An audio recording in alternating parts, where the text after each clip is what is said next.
पायरोकाइनेसिस mind की एक ऐसी एबिलिटी जिसकी मदद से हम आग को जला सकते हैं, आग को बुझा भी सकते हैं, टेम्परेचर को बढ़ा सकते हैं और उसे कम भी कर सकते हैं। अगर गाइज आपने चैनल को काफ़ी पहले से सब्सक्राइब कर रखा है तो आप ये बात तो जानते होंगे कि हम इमेजिनेशन जैसी लगने वाली बातों को रियलिटी से कनेक्ट करते हैं। गाइज जैसे कि जब हम समझते नहीं थे और कोई भी हमें आके चिढ़ा देता था तो हम चिढ़ जाते थे, लेकिन दोस्तों अब जब हम समझने लग गए हैं तो हमने अपने माइंड को इस तरह से एडजस्ट कर लिया कि अब चाहे कोई किसी भी नाम से हमें कुछ भी बोले लेकिन फिर भी हम ना नहीं चिढ़ते, यहाँ तक कि अभी तो कोई फ़र्क भी नहीं पड़ता। इस एग्जाम्पल में मेन कीवर्ड है एडजस्टमेंट। एक और एग्जाम्पल लेते हैं गाइज और थोड़ी देर बाद उसे पायरोकाइनेसिस के साथ लिंक करने की कोशिश करना। यहाँ तो आप खुद ही समझ जाओगे और फिर आप ये खुद भी सोच लोगे कि यार पायरोकाइनेसिस असली है या फिर ये सिर्फ कहावत है, और अगर ये असली है तो किस हद तक है। गाइज ये बात तो आप जानते होंगे कि अगर कोई इंसान चप्पल घिस के चलता है तो मोस्ट लोगों को उस पर गुस्सा आता है। अगर आपको भी आता है तो एक बार कमेंट करके बताना। लेकिन वही अगर रोज़ हमें वो आवाज़ें सुननी पड़े तो हमारे पास दो ऑप्शंस बचते हैं, या तो उस पर गुस्से को हम बढ़ाते जाएं या फिर पॉजिटिव होकर माइंड को समझाएं कि ये तो ऐसे ही आती रहेंगी, और धीरे धीरे अपने माइंड को ये विश्वास दिला दो कि वो तो सिर्फ एक आवाज़ ही है, उससे क्या गुस्सा आना। और जब आप सक्सेसफुल हो जाओगे इसमें फिर आप देखोगे कि चप्पल के आवाज़ों से आपको कुछ भी फ़र्क नहीं पड़ रहा। गाइज इन दोनों एग्जांपल्स में एडजस्टमेंट वाली फीलिंग आ रही है। पहले जो चीज़ पॉसिबल नहीं थी हमने सिर्फ अपने माइंड को एडजस्ट किया और उसके बाद वो सब जो है पॉसिबल होने लगा। तो क्या हम खुद के माइंड को एडजस्ट करके पायरोकाइनेसिस के लिए तैयार नहीं कर सकते? गाइज माइंड की ये एडजस्टमेंट वाली प्रॉपर्टी पूरे यूनिवर्स के अंदर एप्लीकेबल है।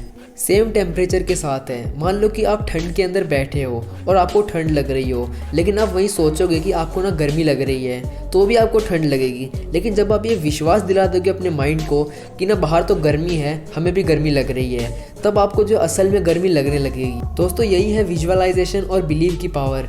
मान लो कि आपकी विजुअलाइजेशन पावर बहुत ही खतरनाक है, यानी कि आप चुटकियों में अपने माइंड को झूठ भी सच लगवा सकते हो, और फिर बस जिसने माइंड को उंगलियों पर नचाना सीख लिया वो तो कुछ भी कर सकता है। पायरोकाइनेसिस के केस में आपको अपने माइंड को आग के लिए एडजस्ट करना होगा। वही हमारा पुराना कॉन्सेप्ट MVB वाला लगेगा। अगर आप मेरे पहले वीडियोस देखते हो तो आपको ये पता होगा कि ये क्या होते हैं। M का मतलब मेडिटेशन, V का मतलब विजुअलाइजेशन और B का मतलब बिलीव। इन सब की बातें हम एक एक करके डिटेल में करते हैं। गाइज ये तीनों पायरोकाइनेसिस का एक बहुत ही मजबूत बेस है। अगर ये आपका बहुत ही अच्छा होगा तो आप पायरोकाइनेसिस को बहुत ही आसानी के साथ सीख सकते हो। ये वैसे तो हम सब जानते हैं क्या होता है और इसकी इंपॉर्टेंस क्या होती है, शायद ये भी आप जानते होंगे। देखो बेसिकली ना एक प्रॉब्लम होती है हमारे साथ मेडिटेशन करते टाइम कि हम ना कॉन्सेंट्रेट नहीं कर पाते, हमारा ध्यान पता नहीं कहाँ कहाँ पर जाता है। तो इसका बहुत ही ज़बरदस्त सॉल्यूशन मैंने ना थर्ड आई वाले वीडियो में दिया है, इसका लिंक मैं डिस्क्रिप्शन में दे दूंगा, आप चाहे तो देख लो, आपकी बहुत ही हेल्प होने वाली है।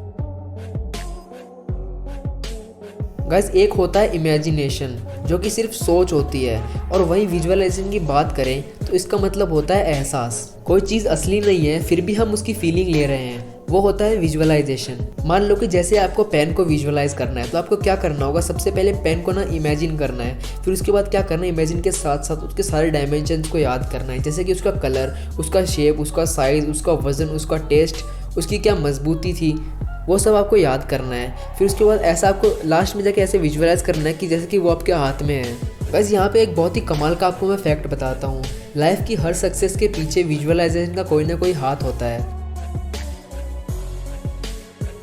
हम ये कह सकते हैं कि विजुअलाइजेशन की स्ट्रेंथ, यानी कि हम उस चीज़ को कितनी सफाई से विजुअलाइज कर पा रहे हैं, उसे बिलीव कहते हैं। अगर सीधी भाषा में आपको कहूँ तो आपको ये विश्वास होना चाहिए कि वो चीज़ ना आपके पास है। जैसे कि पेन का एग्जांपल लिया, आपको ये विश्वास करना है कि वो पेन आपके हाथ में ही है।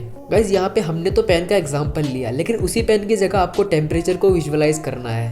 अब इतनी विजुअलाइजेशन पावर तो हर किसी में स्टार्टिंग में नहीं होती कि ना बाहर तो ठंड पड़ रही है और हम ये विजुअलाइज करें कि हमें गर्मी लग रही है और सच में गर्मी लगने लग जाए।